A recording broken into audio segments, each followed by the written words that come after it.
Bonjour à toutes et à tous. Vous êtes ici aujourd'hui car vous avez déjà débuté un travail sur les applications qui utilisent l'IA générative et vous aimeriez en savoir plus sur les clés de succès qui vous permettent de passer d'un prototype à une application de production. Dans cette session, vous allez découvrir les solutions que Moments Lab a mises en place pour passer à l'échelle leur application de valorisation des contenus médias. Vous découvrirez également les dernières innovations d'AWS en matière d'IA générative et également des conseils pour accélérer le passage en production de vos applications. Je m'appelle Étienne, bienvenue dans la session Innover et passer à l'échelle vos cas d'usage d'IA générative.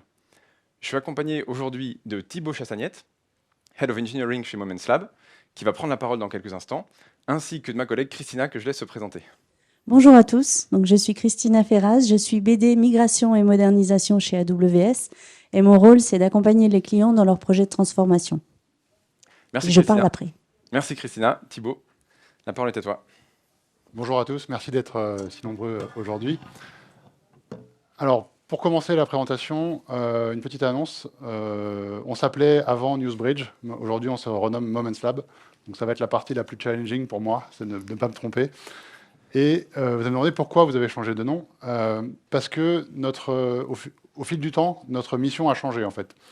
On avait au départ, donc, dans Newsbridge, un lien très fort avec le monde de la news, les chaînes de télé, les choses comme ça. Et aujourd'hui, avec l'expérience, on se rend compte qu'on adresse plusieurs verticales de clients, que ce soit dans le sport, dans les médias ou aussi dans l'entertainment. En fait, on a une solution qui s'adresse à tous les clients qui ont un patrimoine média qu'ils veulent valoriser. Comment est-ce que nous, chez Moments Lab, on aide nos clients à valoriser leurs médias? On leur propose en fait une solution d'indexation multimodale qui leur permet de facilement retrouver et rechercher par moment pertinent leurs médias. Donc, je parle majoritairement de vidéos, mais on gère aussi de l'audio et des images. Donc cette indexation multimodale, en fait, elle s'appelle MXT, et dans 15 jours au NAB, donc le NAB c'est un peu la grand-messe du broadcast, de l'industrie du broadcast, qui a lieu à Las Vegas dans 15 jours. Et on va annoncer notre version 1.5 de MXT, qui va permettre, c'est un modèle de video understanding en anglais, pardon, qui nous permet de comprendre en fait ce qui se passe dans un média, dans une vidéo, et va nous aider à l'indexer en langage naturel pour qu'il soit ainsi facilement recherchable.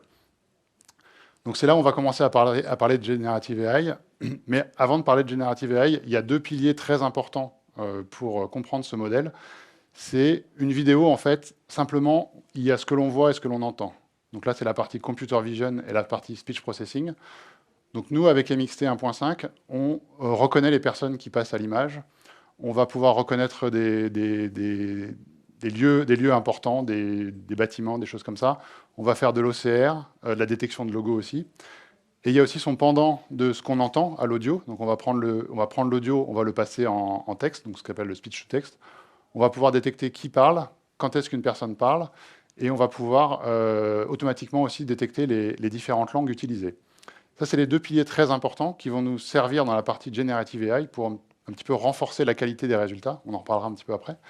Et on va pouvoir générer des sommaires complets, des résumés complets de médias, et aussi découper le média automatiquement en séquences qui ont un sens éditorial.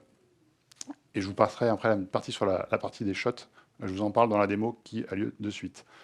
Donc, cette démo, c'est donc la vidéo, je vais vous parler, c'est pour vous donner un petit peu de contexte, en fait, sur comment ça se passe, le video understanding chez Moments Lab avec MXT. Donc là, je vais vous présenter un média qui est une sorte un reportage qui a été fait sur le Royal Wedding, donc qui a eu lieu il y a quelques années. Et chez Moments Lab, la partie centrale, évidemment, c'est la vidéo. Donc notre premier écran d'accueil se concentre sur la vidéo. Et ensuite, je vais vous montrer comment le média est découpé en différents shots. Donc les shots, il faut voir ça comme des changements de plan, des petites séquences. Et c'est ces séquences qu'on va découper automatiquement qui vont nous permettre de réassurer une indexation de qualité. On voit en haut qu'il y avait, excusez-moi, j'ai fait dans le mauvais sens, on voit en haut qu'il y a une partie sur le résumé du média, donc ça nous permet de comprendre en quelques lignes de quoi parle le média. Là, on a un premier shot qui est intéressant, où il y a le Windsor Castle, et on voit que automatiquement, notre modèle de video understanding permet d'identifier ce château, pardon, et le rendra recherchable. On voit aussi que grâce à la Generative AI, on arrive à avoir une description très précise de certaines scènes. Par exemple, là, c'est un groupe de femmes qui travaillent sur une table avec des ordinateurs portables. Donc, nous, notre force, c'est de pouvoir générer ce genre de description en langage naturel, en langage humain, entre guillemets, pour ensuite rendre ce contenu recherchable. Il y a aussi une partie où on reconnaît les personnes. Donc là, on utilise AWS Recognition. Par exemple, là, on reconnaît le prince de Galles qui se promène dans la rue avec ses enfants. Et on voit qu'on arrive à générer une description très précise de la scène, tout cela automatiquement. On a aussi une partie OCR, comme on va le voir sur le moment d'après, où le nom du Royal Chef va être écrit à l'écran et on le reconnaît, il peut être directement intégré dans la description. Donc c'est un élément important pour nous, c'est de pouvoir indexer du contenu avec des descriptions précises et des descriptions comme quelqu'un le ferait à l'oral quand il voit la vidéo. C'est toute cette partie-là qui est vraiment intéressante. Et ça nous permet ensuite de faire des recherches. Par exemple, disons qu'on est une équipe marketing, on vend des pizzas, et on se dit, tiens, ça serait sympa de voir ce que les gens font dans la Station spatiale internationale. Peut-être que Thomas Pesquet a mangé une pizza dans la Station spatiale internationale. Donc, on pourrait chercher une phrase très simple comme Thomas Pesquet eating pizza. On lance la recherche, et automatiquement, enfin très rapidement, pardon, en moins de 2 secondes, on peut retrouver dans un très grand nombre d'archives, ça peut aller de quelques heures de vidéo jusqu'à plusieurs pétabytes de données, on va retrouver le moment exact où Thomas Pesquet, et non pas Thomas Pizza, mange une pizza dans la station spatiale avec ses collègues lors de sa dernière mission qui a eu lieu de 2-3 ans, je crois, si je ne me trompe pas. Donc voilà. Donc la promesse de Moments Lab, c'est ça, c'est indexer du contenu pour pouvoir ensuite le rechercher et bien sûr le valoriser. Donc c'est-à-dire qu'après, il y a toute une notion de pouvoir vendre des contenus. Si, par exemple, ce contenu intéresse un client, il va pouvoir directement le rajouter à son carte et ensuite, il y aura toute une plateforme de monétisation et de revente. Donc voilà, c'était juste pour vous faire un aperçu rapide de comment fonctionne Moments Lab. Vous allez me dire, OK, on a indexé pour rechercher, c'est bien, mais qui va vouloir rechercher? Moi, personnellement, sur les plateformes, qu'est-ce que je regarde? Je suis un fan de basket. Et il y a un documentaire qui m'a particulièrement marqué, c'est The Last Dance, qui est sorti il y a 3-4 ans sur Netflix. Et ce documentaire parlait de la dernière saison de Michael Jordan, en tout cas le vrai Michael Jordan, en 98 avec les Chicago Bulls. Et pour moi, c'est vraiment quelque chose que j'ai beaucoup suivi, que ça m'a procuré beaucoup d'émotions, et je pense c'est pour ça que j'ai beaucoup aimé ce documentaire. Donc nous, on est là pour aussi aider nos clients à créer du contenu engageant. Et l'engagement passe par l'émotion. Et l'émotion, c'est quelque chose où, quand on voit quelque chose, où on ressent des choses, on a envie de voir la suite. Donc on va acheter du contenu pour voir la suite. Et un vecteur très puissant d'émotion, comme je prenais mon exemple avec The Last Dance, c'est la nostalgie. Et on a des clients qui ont compris que cette nostalgie, en fait, ils en avaient forcément beaucoup chez eux. Et que certains étaient assis sur une mine d'or. Donc aujourd'hui, je vais vous parler d'un de nos clients, un client américain qu'on a, qui c'est un network américain qui possède plusieurs chaînes de télévision locales et qui a compris qu'en fait, avec la nostalgie, il pouvait générer du revenu et valoriser les contenus qui dormaient dans ses archives. Donc des archives vidéo, comment ça fonctionne? C'est un peu l'image qu'on peut s'en faire. C'est un sous-sol un peu poussiéreux avec des cassettes de type VHS, pour ceux qui connaissent encore les VHS.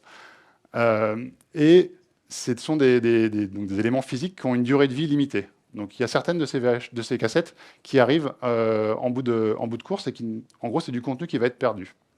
Donc notre client, il s'est dit, moi j'aimerais pouvoir, d'une part, numériser ce contenu et ensuite pouvoir le rechercher. Donc c'est là où il s'est tourné vers NewsBridge. Il faut savoir que ce client, Moments Lab, faut savoir que ce client possède 180 000 heures d'archives. Donc qu'est-ce que c'est 180 000 heures d'archives? C'est 30 ans de contenu vidéo qui n'est pas du tout annoté. Donc 30 ans, on ne va donc pas passer 30 ans à regarder des vidéos sans savoir ce qu'il y a dessus. C'est si on prend les cassettes physiques, si on les déroule toutes, on les met bout à bout, c'est la distance Paris-Washington, juste pour vous rendre compte un petit peu de ce que ça peut donner. Et donc nous, chez Moments Lab, on va leur fournir une solution qui va leur permettre d'identifier le contenu qui est sur toutes ces cassettes Et le point important, en fait, c'est qu'ils ont fait une étude et ils savent que dans toutes ces cassettes, il y a ce qu'on va appeler des pépites qui peuvent se valoriser, en fait. Et les tarifs annoncés, c'est entre de 600 $ à 15 000 $ la minute de contenu. Donc sur 180 000 heures, ils ont bon espoir d'en trouver. Et moi, je vais un petit peu vous raconter comment on est passé d'un proof of concept avec ce qui était encore à l'époque un prospect, qui est devenu un client, et ensuite aujourd'hui où on en est en production et quels sont les challenges qu'on a pu adresser.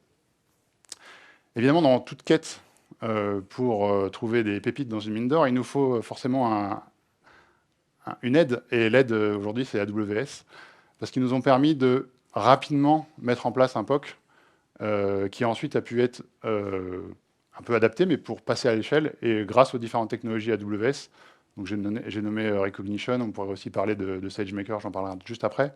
Voilà, on a pu facilement passer du niveau proof of concept au passage à l'échelle.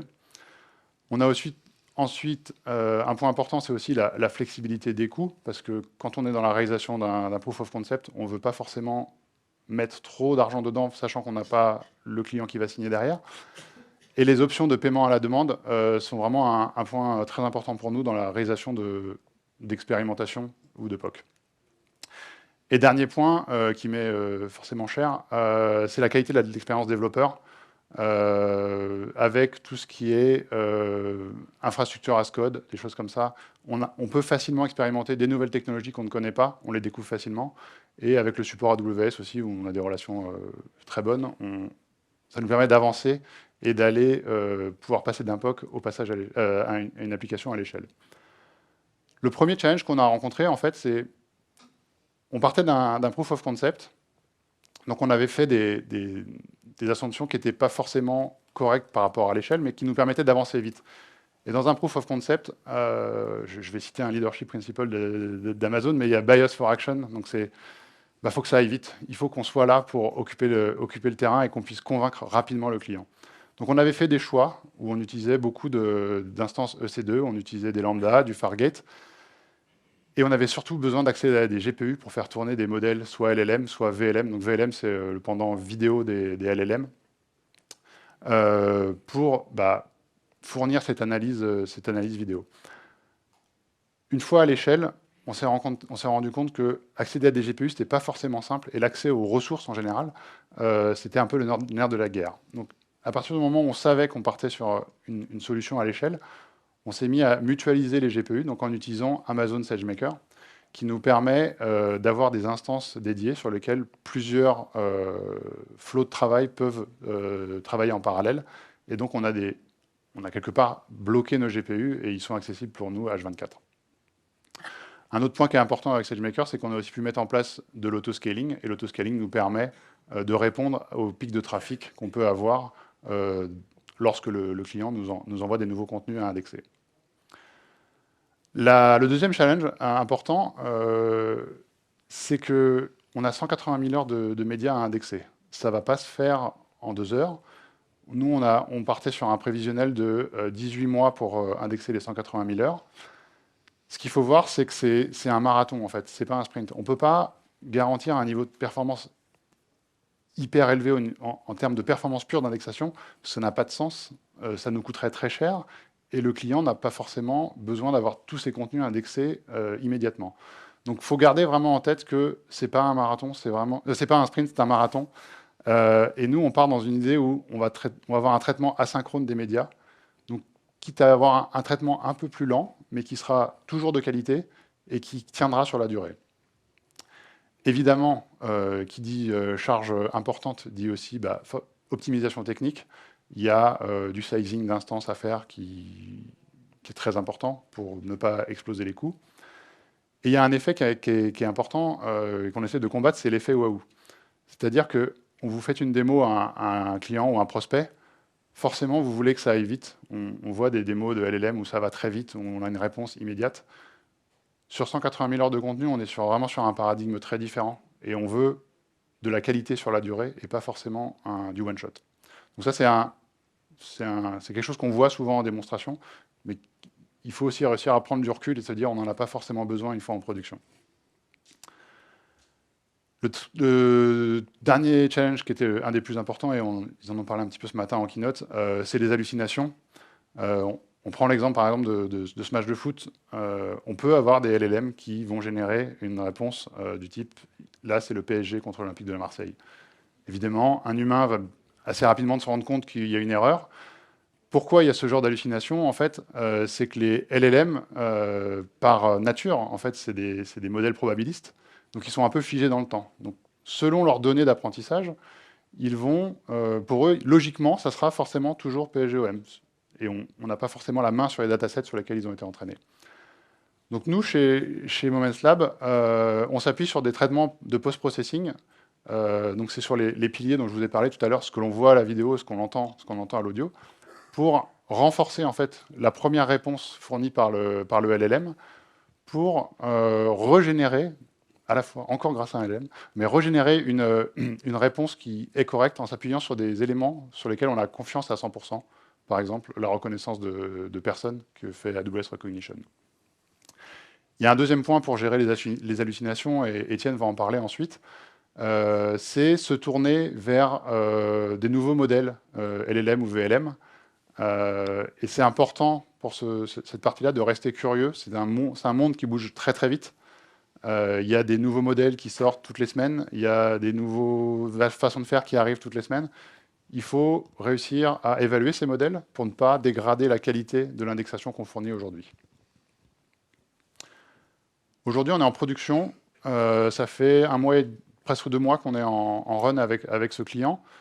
On a une plateforme qui arrive à ingérer 42 jours de contenu par jour. Donc toutes les 24 heures, c'est à peu près 1000 heures de contenu qui s'ingère. Donc on est sur un rythme de croisière qui est déjà plus élevé que l'accord de départ avec le client. Donc nous, on est très content des performances qu'on a aujourd'hui. Il y a forcément toujours des choses à améliorer, mais on a surtout une prédictibilité des coûts. C'est-à-dire qu'on sait ingérer 1 heure de contenu, on sait combien ça nous coûte, et on a la maîtrise de ce coût. Et pour nous, c'est quelque chose de très important dans le cas où de nouveaux clients voudraient ingérer des archives, des choses comme ça. Donc, pour nous, c'est un élément très important. Et je pense que la meilleure nouvelle pour vous dire que ça se passe bien, en fait, la vie en production, c'est que notre client nous a déjà recontactés pour des upsells parce qu'il a trouvé des pépites dans cette mine d'or et qui souhaiterait pouvoir valoriser ces pépites rapidement, notamment en faisant de la publication sur ses réseaux sociaux, YouTube et autres joyeusetés du genre. Donc voilà, donc, pour nous, ça fait 2 mois qu'on est en production. C'est un succès. Alors, c'est évidemment à valider dans la durée, mais on est très content, et le client est très content, et je pense que c'est un très bon départ pour ce projet. Merci beaucoup. Merci beaucoup Thibaut, et bravo pour la réussite de vos projets. C'est effectivement assez impressionnant. Moi, je tiens quand même à dire que quand on a vu Zidane à la place de Michael Jordan sur la photo, c'était pas une hallucination. C'est juste que tu voulais aussi mentionner, mais tu as oublié de le faire, qu'on pouvait aussi aller chercher des images de 98 qui créent beaucoup d'émotions, ouais. Et en plus de Michael Jordan. Mais en tout cas, super. Tu nous as parlé des challenges que tu as réussi, que vous avez réussi à résoudre, donc notamment rationaliser les ressources et les coûts et corriger ces fameuses hallucinations. Est-ce que tu peux nous en dire plus sur ce qui reste à clarifier? Ouais. Alors, pour les mois qui viennent, nos principaux challenges, ça va être, on en a parlé un tout petit peu tout à l'heure, la qualification des modèles d'IA, c'est-à-dire arriver à comparer factuellement, face à une vérité terrain, des nouveaux modèles d'IA pour voir que si on change de modèle IA, que ce soit avec du Bedrock ou autre chose, on puisse garantir une qualité d'indexation à nos clients et évidemment améliorer cette qualité d'indexation avec des descriptions plus précises et encore plus fiables. Et le deuxième point qui est important, et Étienne va en parler ensuite, c'est le fine-tuning. On a effectivement des clients qui ont un grand patrimoine de médias et ils voudraient avoir des modèles d'IA qui répondent encore mieux qui fournissent des descriptions encore plus précises et encore plus adaptées à leurs médias. Donc là, c'est de la personnalisation de modèles IA. Et je vais laisser Étienne vous en parler. Merci beaucoup. Effectivement, ça nous donne une bonne transition pour que Étienne nous parle du fine-tuning. Merci encore Thibaut et bravo. Merci Thibaut. Bravo Moments Lab. Tout à fait, on peut les féliciter, absolument. Je voudrais insister juste avant de débuter sur la partie fine-tuning. Il y a beaucoup évidemment d'enthousiasme pour les applications qui utilisent l'IA générative. Et nous, on est très heureux de voir des clients comme Moments Lab qui ont des applications en production et qui utilisent réellement des LLM et qui s'en servent avec leurs clients. Et donc, voilà, encore bravo. Thibaut mentionnait donc deux sujets sur lesquels Moments Lab est en train de travailler et est en train d'intégrer ces sujets dans leur prochaine roadmap. Donc, le fine-tuning, qu'est-ce que c'est? Alors, vous êtes tous au courant de l'IA générative. Il est difficile d'éviter le sujet IA générative en 2023 et 2024. Le fine-tuning, c'est une des grandes familles de méthodes pour adapter un modèle d'IA générative à vos données. Ça revient très simplement et sans aller dans la complexité à modifier une partie du modèle sous-jacent, on dit une partie de ses paramètres, pour qu'il soit en mesure d'apprendre vos données, vos process, votre langage, votre jargon. Il y a d'autres méthodes d'adaptation des modèles d'IA générative à vos données. Je vais en citer deux. Il y en a un qui s'appelle le RAG, RAG, Retrieval Augmented Generation, qui revient à ne pas modifier le modèle sous-jacent, mais simplement à améliorer, ou en tout cas lui apporter du contexte supplémentaire une fois qu'on lui a posé une question. C'est-à-dire qu'on va avoir deux étapes pour le RAG. On pose une question au modèle, on va chercher dans une base documentaire des informations qui pourraient répondre à la question, et on utilise ces informations pour les donner en entrée du modèle. La troisième grande famille de méthodes pour adapter un modèle d'IA générative à vos données, c'est évidemment d'entraîner un modèle de zéro. C'est une solution qu'on voit rarement, qui est coûteuse, qui est longue, mais qui permet d'entraîner 100% du modèle à vos données. Pour ça, il faut un grand volume de données. Donc voilà, le fine-tuning, le RAG, l'entraînement d'un modèle sont des solutions que vous pouvez aujourd'hui développer sur AWS. Il y a plusieurs moyens de le faire.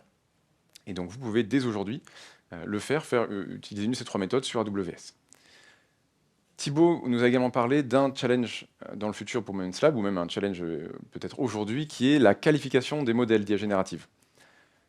Des nouveaux modèles d'IA générative sont produits et sont mis à disposition de vous tous quasiment chaque semaine maintenant. Comment est-ce qu'on les compare? Comment est-ce qu'on sait lequel va être le plus adapté à mon besoin?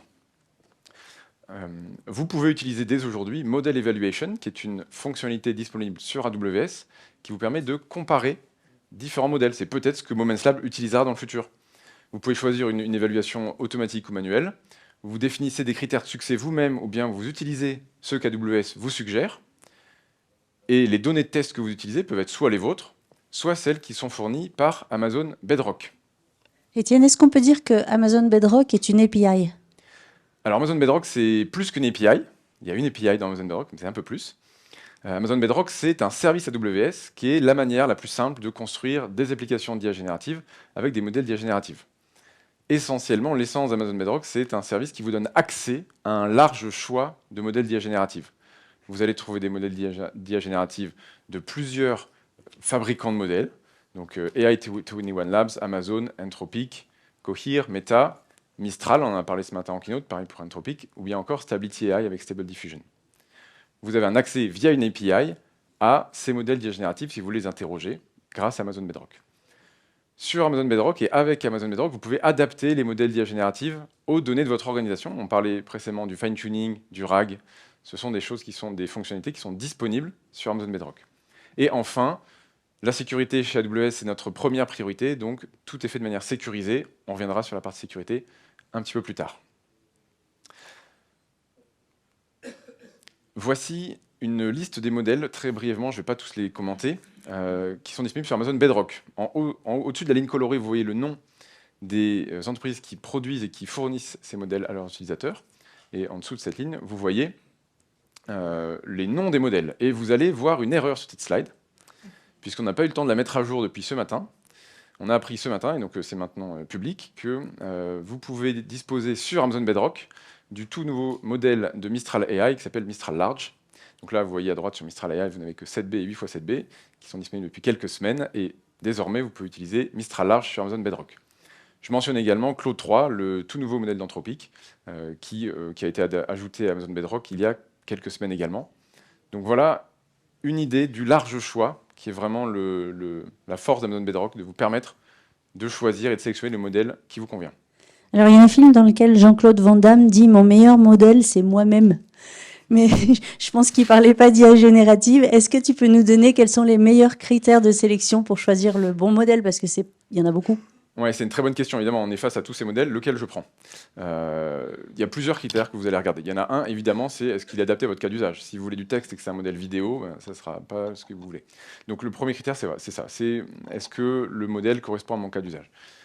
Il y a un deuxième critère qui est évidemment le coût. Vous allez regarder combien le modèle va vous coûter en utilisation de production.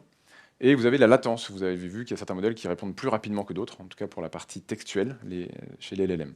Donc, adéquation à votre besoin, coût, latence, sont les principaux critères qu'on discute avec nos clients aujourd'hui. Et évidemment, avec Amazon Bedrock, vous pouvez, si à un moment vous avez envie de changer de modèle, vous pouvez facilement changer de modèle, puisque dans l'appel que vous faites à Amazon Bedrock, vous serez en mesure simplement de changer le nom du fournisseur et le nom du modèle pour pouvoir en utiliser un nouveau. On a parlé tout à l'heure des hallucinations. Alors, c'est pas Zidane, c'est pas Michael Jordan, c'est pas Ghostbusters. C'est pas C'est Ghostbusters. Il n'y a pas de fantôme dans les hallucinations. Donc Thibault l'a expliqué déjà tout à l'heure, je vais pas revenir dans le détail dessus. Une hallucination, c'est quand votre grand modèle de langage, le LLM, le Large Language Model, affirme quelque chose qui est faux. Donc c'est pas une surprise, c'est normal, comme l'expliquait Thibault, ça vient de la manière même dont sont construits les grands modèles de données, les modèles d'IA générative. Comment on fait pour réduire le taux d'hallucination? Donc Thibault a expliqué tout à l'heure la manière dont Moments Lab réalise aujourd'hui et maîtrise aujourd'hui les hallucinations. Donc en réalisant un post-traitement pour s'assurer que quand on a détecté un visage, on ne s'est pas trompé, que c'est la bonne personne, par exemple. Il y a d'autres méthodes pour réduire les taux d'hallucination, et il y en a une qui est extrêmement facile et qui vous demandera pas de ressources, c'est de vous appuyer sur la vitesse phénoménale à laquelle l'industrie aujourd'hui de l'IA générative produit des nouveaux modèles de plus en plus efficaces. Aujourd'hui, par exemple, si vous utilisez Claude 3, qui est le tout dernier modèle d'Anthropic, vous allez avoir une augmentation d'un facteur 2 de la précision des réponses. Ça veut dire que Claude 3 par rapport à Claude 2.1 va répondre 2 fois mieux, autrement dit, son taux de réponse correcte va être 2 fois supérieur à la précédente version. Si vous, sur votre application d'IA générative, vous aviez Claude 2.1 précédemment, et le jour où Claude 3 est mis à disposition pour les clients, vous utilisez Claude 3, vous n'avez rien à faire, vous n'avez pas à dédier une ressource, vous n'avez pas à faire de la R&D, vous n'avez pas à investir, et vous aurez automatiquement une réduction des hallucinations et une augmentation de la précision du modèle. S'appuyer sur les dernières innovations et être en mesure de pouvoir changer de modèle sans difficulté si un modèle a un taux d'hallucination réduit est quelque chose qui est critique aujourd'hui. Et donc c'est aussi pour ça qu'Amazon Bedrock vous permet d'avoir accès aux meilleurs modèles du marché. Alors, je connais Claude 3. Non seulement il chasse les hallucinations, mais c'est aussi un super assistant virtuel puisqu'il m'a aidé à préparer certains éléments de cette présentation. Alors on verra la partie de Christina tout à l'heure qui a été préparée avec Claude 3. Donc Claude 3, c'est un modèle d'IA générative, mais ça peut aussi être utilisé, comme le dit Christina, en assistant conversationnel, absolument. On a également un autre sujet. Les coûts. Voilà, les coûts. On n'a pas encore parlé des La coûts. rationalisation des coûts qui était l'autre challenge. Voilà, Thibault en a parlé tout à l'heure. Comment est-ce qu'on fait pour s'assurer que les coûts sont maîtrisés? Chez AWS, on travaille avec des clients depuis maintenant plusieurs mois pour les aider à avancer leur projet d'IA générative. Et donc, on voudrait vous partager 3 conseils, 3 recommandations assez génériques, mais qui viennent de cas réels et de discussions avec nos clients. Premier conseil pour rationaliser les coûts, c'est considérer bien l'ensemble de votre application quand vous calculez le futur coût en production. Il faut éviter de se focaliser uniquement sur le coût du modèle d'IA générative. Puisque c'est une application logicielle que vous construisez, elle aura toujours besoin de stockage, de base de données, besoin de réseau, besoin d'identification, besoin d'interface utilisateur. Autrement dit, tous ces éléments ne sont pas pris en charge par l'IA générative et génèrent des coûts. Donc ne vous accrochez pas uniquement sur, et ne considérez pas que le coût de l'IA générative, considérez bien le coût total de l'ensemble de votre solution. Deuxième recommandation, c'est d'évaluer le retour sur investissement au plus tôt. Vous n'avez pas envie d'engager des ressources simplement parce que Generative AI, c'est le sujet à la mode. Il faut être certain que ça va vous donner, que vous êtes en mesure de calculer, au moins de manière rudimentaire, un retour sur investissement. Par exemple, avec mon application de GenAI, je suis en mesure de répondre à un ticket en 10 minutes plutôt qu'en 1 heure. Et bien là, j'ai un vrai chiffre que je peux multiplier par le nombre de tickets par jour ou par an. Ou bien, le nombre d'appels à mon service client va être réduit. C'est très important de considérer votre retour sur investissement dès le début et ne pas l'estimer à la fin, voilà, avant d'engager des ressources. Troisième recommandation qu'on aimerait vous faire, c'est de sélectionner vos projets. L'IA générative, c'est une révolution technologique qui est très horizontale, ça touche à toutes les industries. Et donc, et à tous les domaines. Donc, il est très facile de trouver des dizaines, voire, dans certains cas, on a eu des clients avec des centaines d'idées pour utiliser l'IA générative dans leur quotidien. Il est critique de correctement prioriser vos projets, peut-être celui qui est le plus rapide à réaliser, peut-être celui qui a le meilleur retour sur investissement, peut-être celui qui va simplement générer du revenu et les autres vont être une optimisation. Donc voilà, considérez l'ensemble de notre application, évaluez le retour sur investissement dès que possible et bien prioriser vos projets plutôt que d'en lancer un trop grand nombre en parallèle. Voilà sur la partie coût, ce qu'on voulait vous partager. Alors, je suis fascinée par l'air. Si on enlevait l'air du ciel, les oiseaux tomberaient par terre et les avions aussi. Devinez de qui est cette citation? Jean-Claude Van Damme. En fait, je mets des citations de Jean-Claude Van Damme parce qu'on a fait un concours entre speakers. Donc, à ceux qui mettraient les citations de Jean-Claude Van Damme. N'empêche que, pourquoi je vous parle de ça? Parce qu'il n'y a pas d'IA sans data. Sans sécurité. Ah, et sans sécurité. Donc, je vous parlerai de la data après, mais il n'y a pas non plus d'IA sans sécurité. On vous l'a dit tout à l'heure, chez AWS, la sécurité, c'est notre première priorité. Amazon Bedrock, c'est le service qui vous permet d'accéder au modèle de fondation, au modèle d'IA générative. Il y a un message dans cette slide que je vais répéter au moins 2 fois, peut-être 3, parce qu'il est vraiment critique que vous l'entendiez. Quand vous utilisez Amazon Bedrock et que vous allez fournir des données de votre entreprise ou de vos clients au modèle d'IA générative, à aucun moment, vos données ne sont utilisées pour entraîner les modèles sous-jacents. Le modèle d'IA qui vous répond, même si vous allez faire du RAG ou du fine-tuning, les données restent vos données. Et si vous générez un nouveau modèle parce que vous faites du fine-tuning, ça reste votre modèle et à aucun moment on utilise vos données pour entraîner le modèle sous-jacent. Vos concurrents, vos compétiteurs, personne ne va pouvoir utiliser vos données parce que vous avez mis vos données dans Amazon Bedrock. C'est critique vraiment que vous ayez ça en tête. À aucun moment vos données ne sont partagées, elles restent chez vous. Toutes les données, ça c'est classique chez AWS, toutes les données sont chiffrées en transit et au repos. Les données que vous utilisez pour personnaliser les modèles restent dans votre VPC, Virtual Private Cloud, donc c'est votre espace sécurisé sur AWS. Et en utilisant Amazon Bedrock, vous pouvez répondre, ça peut vous aider à répondre aux normes de conformité courantes, telles que le RGPD ou AIPA. Voilà. Et, je répète, à aucun moment vos données ne sont utilisées pour entraîner les modèles sources. Je te laisse la parole. Merci beaucoup. Pour la suite, Christina. Donc justement, pour parler des données sécurisées, c'était là que je devais faire ma blague normalement. Il n'y a pas d'IA sans data. Ça veut dire quoi? Alors l'iceberg, je sais que vous l'avez vu ce matin pour ceux d'entre vous qui étaient dans la session plénière, on ne s'était pas concerté avec Julien Grouès, mais c'est très important de comprendre que si vous mettez en place un projet d'IA générative, c'est pas un projet en tant que tel, ça s'intègre dans une transformation plus complète et il faut comprendre ce que ça veut dire si vous voulez réussir à passer à l'échelle. Donc ça veut dire que, en gros, pour pouvoir réussir ces projets, il faut que vous ayez une bonne orchestration de vos données et c'est souvent le moment où vous pouvez travailler sur cette orchestration-là. Donc on va vous proposer plusieurs types de services. Une bonne orchestration, ça veut dire gérer la qualité et l'intégrité des données, gérer le flux de volume dans le temps, gérer aussi, mettre en place une IA qui soit responsable et éthique.